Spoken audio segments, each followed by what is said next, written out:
إن الحمد لله نحمده ونستعينه ونستغفره ونؤمن به ونتوكل عليه ونعوذ بالله من شرور أنفسنا وسيئات أعمالنا من يهده الله فلا مضل له ومن يضلل فلا هادي له ونشهد أن لا إله إلا الله وحده لا شريك له ونشهد أن محمدا عبده ورسوله. قال الله عز وجل في القرآن المجيد: يا أيها الذين آمنوا اتقوا الله حق تقاته ولا تموتن إلا وأنتم مسلمون. صدق الله العظيم. أما بعد. We begin by praising Allah, our Creator, our Sustainer. We praise Him, we seek His help, and we ask for His forgiveness in all the mistakes that we make. And as Muslims, we declare that nobody deserves to be worshipped besides Allah, and that Muhammad ibn Abdullah was the last and final messenger and prophet that has been sent for our guidance and for the guidance of all people until the end of time. Brothers and sisters, I want you to ask yourself a quick question. What are the best deeds that anyone can possibly do? What are the most beloved deeds to Allah subhanahu wa ta'ala that anyone can do? Just think about them in your mind for a moment. What is the greatest deed that anybody could possibly do? What are the highest and the best things you can do? Because this is the way we think, right? Whenever we're trying to do something, we like to do things in the best of ways. It may be difficult, but we want to do something, we want to excel.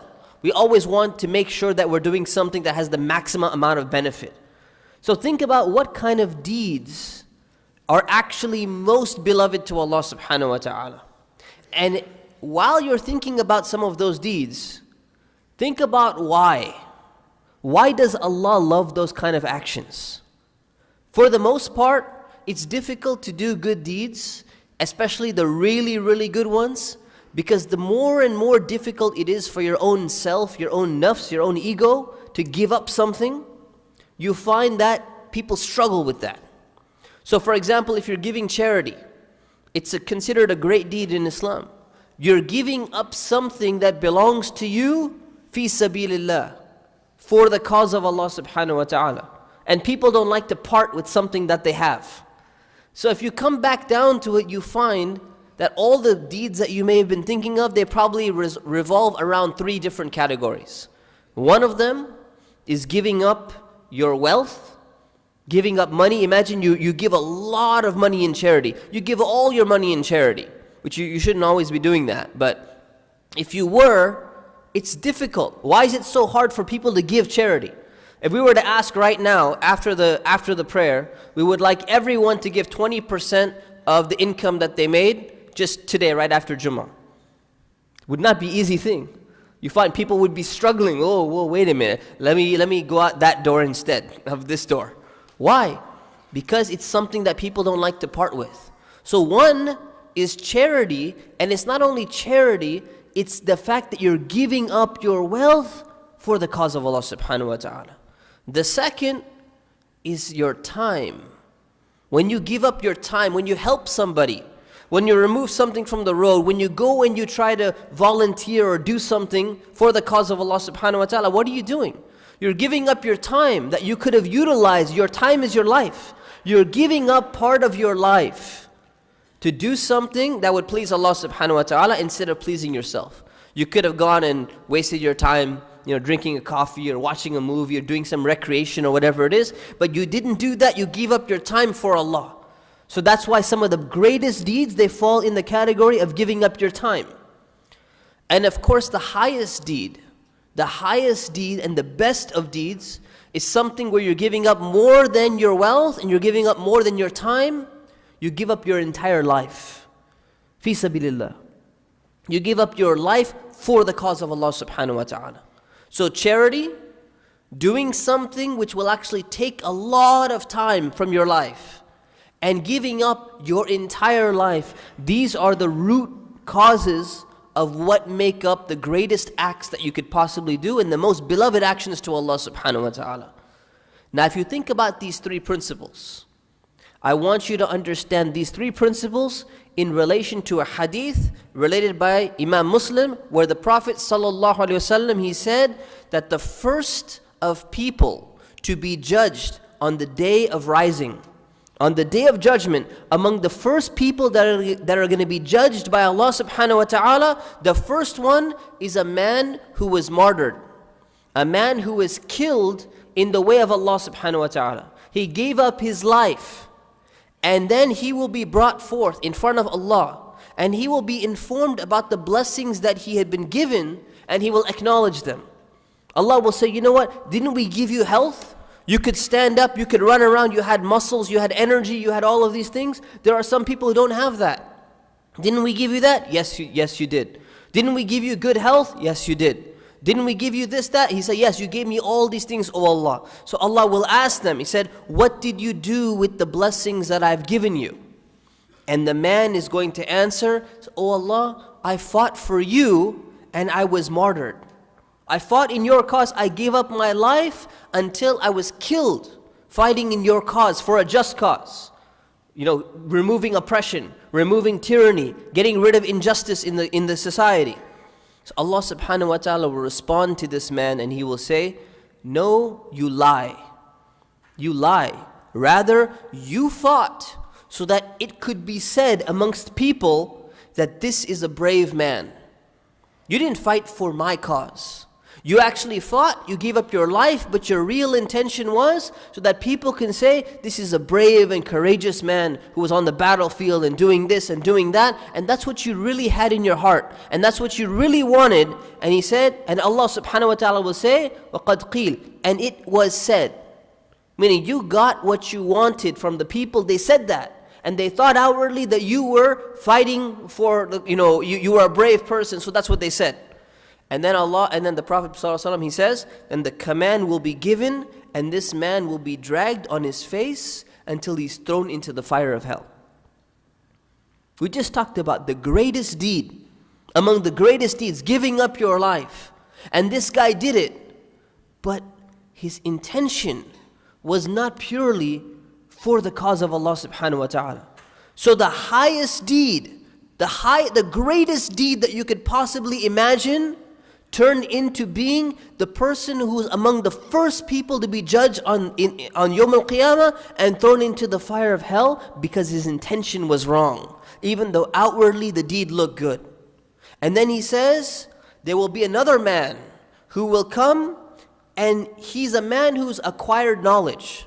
He studied Islam, he studied for Allah, he taught knowledge. And he recited the Quran. He learned how to recite the Quran beautifully. He learned the tajweed. He memorized the Quran. He did all of these things. And then he will be brought forward.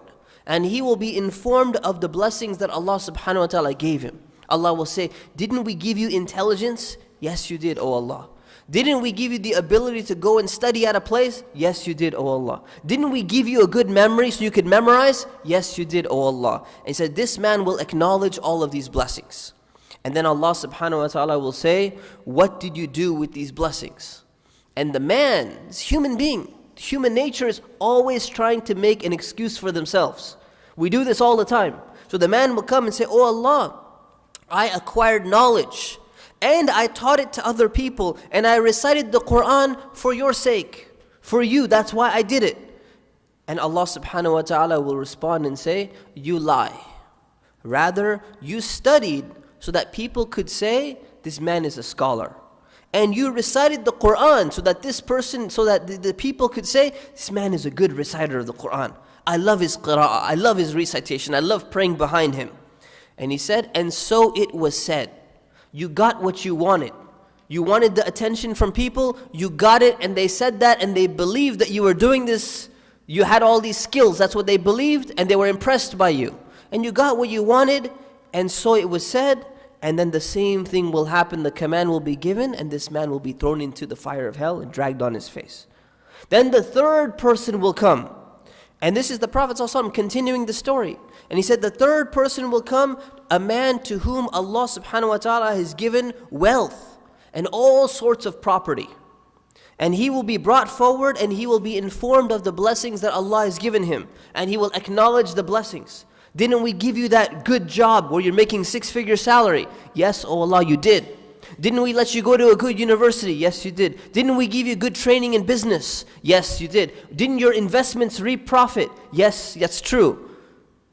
So He will acknowledge all these blessings, and then Allah will ask, what did you do with these blessings? And He will say, oh Allah, there was no path in which you like spending to be done except that I spent it for you. We're not talking about the wealthy person who's hoarding his wealth. We're not talking about, Scrooge McDuck jumping in his little, cauldron of gold coins. We're talking about the person who had wealth and was spending it. And everyone can see that this is not a man who hoards wealth. He has a lot of money and he's always giving, always giving. And this man says, I did this for you, O Allah. And Allah subhanahu wa ta'ala will respond, no, you lie. Rather, you did it so that it would be said by people that you're a generous man. And it was said. You tricked the people. You actually got them to think that you're giving all this wealth because you're sincerely doing it for Allah, or you're such a generous person. And that's what you got. And the same thing is going to happen to this man. What is the moral of this hadith? It's a long hadith. The moral is that we're talking about 3 of the greatest things that anyone can do. They perform the actions which are the most beloved to Allah subhanahu wa ta'ala. It's not easy to be on a battlefield, even if you're fighting in a just war, in a way that's actually doing something that's beneficial. Giving your wealth, going and studying, these are all difficult things. You give up a portion of your life. But what happens when the intention is wrong? The greatest of deeds can be turned against you and become the lowest of the low of deeds. And this is the lesson today, is that ostentation, showing off, not having the correct intention but wanting to have the pleasure of people is something that we need to be very cautious about. We need to be on guard and we need to check ourselves. And why is it so bad?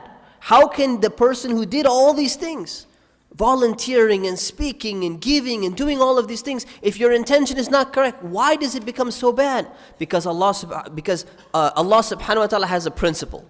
And the Prophet ﷺ, he narrated this principle in a hadith narrated by Sahih Muslim. He said, قال الله تبارك وتعالى. The Prophet ﷺ said, Allah has said, أنا أغنى الشركاء عن الشرك. I am the one who is least in need of a partner. من عمل عملا أشرك فيه معي غيري تركته وشركه. Anyone who performs an action making somebody else a partner in it besides me, I leave that person to his partner.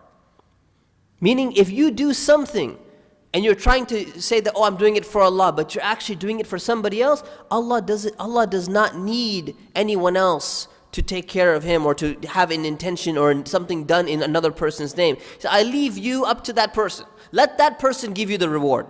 So you want attention from people? If that's your primary intention, Allah will say, okay, I leave it up to you. If you did a good job and you give a good performance, you'll get the attention of people. But that's all you're going to get.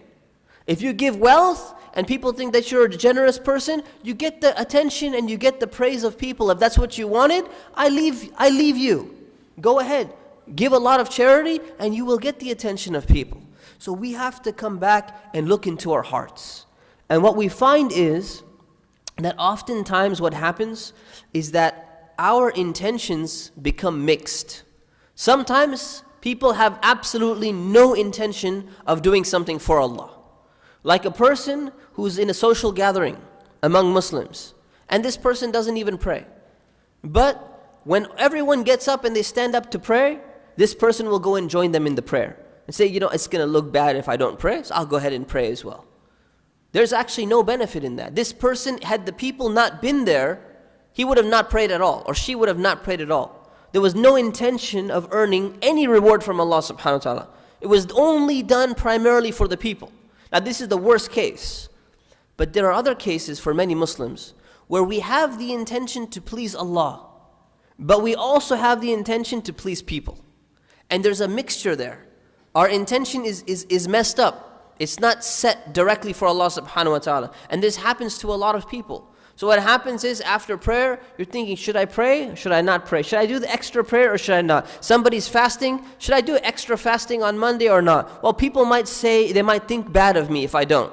If I don't sit and I read a little bit of Quran, people might think that, you know what, this person doesn't read Quran. So let me go ahead and sit because they're looking at me and it's going to look bad. Or you know what, if I pray really fast at home, and then when I come to the masjid, all of a sudden my prayer slows down. Not because I'm in the masjid, but because if people see how fast I pray, they're going to look at me and say, whoa, what the heck is this guy doing? He prays this fast? But if the people weren't there, and you come to the masjid and the masjid is empty and nobody's there, all of a sudden, super speed prayer. But when somebody walks in, all of a sudden, slow it down a little bit. Make the sajda a little bit slower. Make the ruku' a little bit slower. This is exactly what we're talking about. This is when someone's intention is being mixed. Do I do it for Allah or do I do it for the people, or is there something mixing going on or something like that? And it afflicts people on all levels. It afflicts people on when it's time to give charity. Do you give charity because the other person is given charity, or because people are looking at you and you raise your hand and say, I want to give this much money because I know people are staring at me, and if I don't, they're going to think I'm miserly. So let me go ahead and just give it. It's like pulling a tooth out of a person. You somehow get him in a corner and they go, okay, fine, I'll give it. This is a problem. Or a sister who's wearing hijab, for example, and a lot of sisters, they tell me this. So I'm wearing hijab, and yes, I'm doing it for Allah, but at the same time, there's this pressure around me, so I'm doing it for the people, and I'm also doing it for Allah, and my intention gets mixed up. And what are people going to say if I don't do this, or if I do this, or whatever it is? Our intention is very, very important. It's very important, even if you're volunteering in an Islamic organization. There are some people who say, you know what, if no one's going to give me thanks, you're not even going to thank me, then why should I have to do this? Why should I volunteer for the masjid or for this organization or whatever it is? There's no appreciation given to me. You have to ask yourself, you have to go deep down inside and ask yourself, am I doing it for the appreciation of people? Or am I doing this sincerely and only for the cause of Allah subhanahu wa ta'ala? And what we need to do is remember that what's going to happen is when you look at your own deeds, think about your own deeds. How many of them are done purely for Allah subhanahu wa ta'ala? And the immediate reaction, shaitan is going to come and whisper in your mind. The first whisper he's going to come is, you know what? If you're not 100% sincere, you should stop doing that. So what's going to happen? Sister's going to think, am I really wearing this hijab for Allah, or am I doing it for the people? You know what? Until my intention becomes 100% for Allah, I'm going to take it off and I'm going to stop wearing it. And the brother is going to do the same thing in this. You know what? I read Quran sometimes, but sometimes I do it in public, and because my intention is not there, I'm going to give it up. And this is exactly what shaitan wants you to do. Because you have two options, right? Option number one is to fix your intention and work on it. Option number two is to say, well, my intention is not good and it's too hard to work on it, so I'll just give up the act. And this is what shaitan wants, so you can give up all these actions. But instead, don't even consider that as an option. The real option is to fix and to change your intention and be a person who's 100% sincerity. You do not care about what people think about you. And I know how difficult that is. It's a struggle. It's extremely difficult. It's going to be a daily struggle. That you walk around and you do things and you don't care what people think about you. You only care what Allah subhanahu wa ta'ala thinks about you. That's the level that a true believer is supposed to get to. So let me end with some advice on how you can make sure, some tips on how you can prevent yourself from falling into this trap. Number one, remember that when your intention is not where it should be and you're thinking about other people, it actually spoils your good deeds. So you end up wasting your time. While you're thinking about what people are thinking about you, you're doing something good, you're putting effort in. Your effort is spoiled and wasted because you were thinking about the people. So nobody likes to waste their time. Nobody likes to sit there and put a lot of effort into something and then there's absolutely no fruit that it yields. Nobody wants that. You're not going to sit there and water a tree, hoping that fruit comes, and you know that it's not going to come. You wouldn't keep on doing it. So make sure you protect your good deeds and your investment of time is actually fruitful. The second is, remember that you incur the wrath of Allah subhanahu wa ta'ala when you're thinking about what people think about you. So just leave it. The next thing is that even if you were to get the displeasure of all people, imagine every single person in the whole community hated you because of what you're doing. But you know what you're doing is correct. You know that Allah subhanahu wa ta'ala loves it, but everyone in the community is looking at you and saying, I can't believe this person is doing something like this. Remember that the displeasure of Allah subhanahu wa ta'ala is worse than the displeasure of all human beings combined. So which one takes precedence? Which one would you give precedence to? Just keep that in your mind, and that should actually stop you and say, why am I caring about someone who's not really going to affect me? I should care what Allah subhanahu wa ta'ala thinks. And the solution to all of this is there's a medicine. This is a disease in the hearts. And the cure, the medicine is, it's very bitter. And the bitter medicine is called sabr. It's called patience. Being patient over what other people think about you. And it's a very difficult thing to do. But I promise you, it starts out very difficult, but it gets easier and easier along the way. Allah subhanahu wa ta'ala makes it easy for you. So when you start off and you say, I know what I'm doing for Allah, I know what I'm doing is right, I'm doing this for Allah, but this person is criticizing me. My family members are making fun of me on a daily basis because I come to the masjid. People are making fun of me because I donate to charitable Islamic causes. And they're saying, I can't believe you're not investing your money in retirement. I can't believe you're not investing your money in the stock market. You're going and giving your money for these charitable causes. What are they going to do for you? You know what you're doing is right. Be patient over what people are saying. And remember that the real root cause of this is that people love attention. People love fame. People love authority. They love status. But just think about it. If you knew that something tastes good right now, imagine there's a really sweet dessert in front of you. If it's cheesecake, you like cheesecake. If it's baklava, you like baklava. Whatever sweet dish it is. Imagine you have a sweet dish in front of you. And it looks so sweet and tasty and you feel like eating it. And you know that somebody comes and tells you it's laced with cyanide. Cyanide is a poison. And you know that when you eat this, after a little bit of time, you're going to start choking. Right? Even though it's super sweet, it tastes so good, you're going to start choking and you're going to end up dying. It's going to harm you. Would you say, you know what, but it tastes so good, I just have to have it? This is exactly the same thing. Is that your desire of having the attention of people at this point in time is going to hurt you in the long run in the akhirah, just like the Prophet ﷺ said. It's like drugs, right? Drugs, they feel good when you're high, right? When you're smoking marijuana, you feel high, so you feel good. When you're on cocaine or you're doing, whatever, ecstasy or something like that, you feel good at the moment. But most people stay away from drugs. Why? Because they know it's going to have brain-altering effects and it's going to mess you up in the future. So they avoid it. It's the exact same principles. You're going to have harms in this life as well. And you realize that what happens is people become a slave to what other people think. You can become a slave to what other people's opinions are, and everything you do and everything you think and every action you're performing, it has to be in accordance with what somebody else is thinking. So my brothers and sisters, liberate yourselves.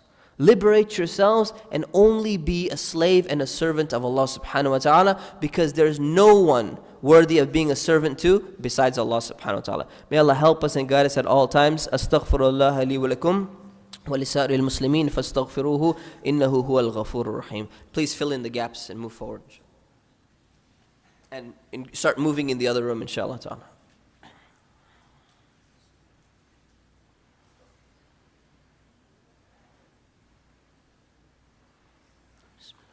Alhamdulillah, wa salatu wa salamu ala rasulillah wa ba'd. So today we talked about the hadith where there are three people who are doing the greatest of deeds. Fighting in the cause of Allah for a just cause. People who are spending their time learning the Quran, getting an education, all of their time and effort is put in that. And people who are giving charity for Allah, and when their intention is not correct and their intention is to go and please somebody else and not doing it sincerely for the cause of Allah subhanahu wa ta'ala, that great deed can turn into the worst of deeds.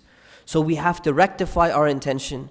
We have to make sure that what we do, look at all our deeds and make sure that we realign ourselves, that we're only directing our attention towards Allah subhanahu wa ta'ala. We ask Allah to help us and guide us at all times. Oh Allah, help us to increase in knowledge and increase in practice. Oh Allah, rectify our intentions and make them sincerely for your sake.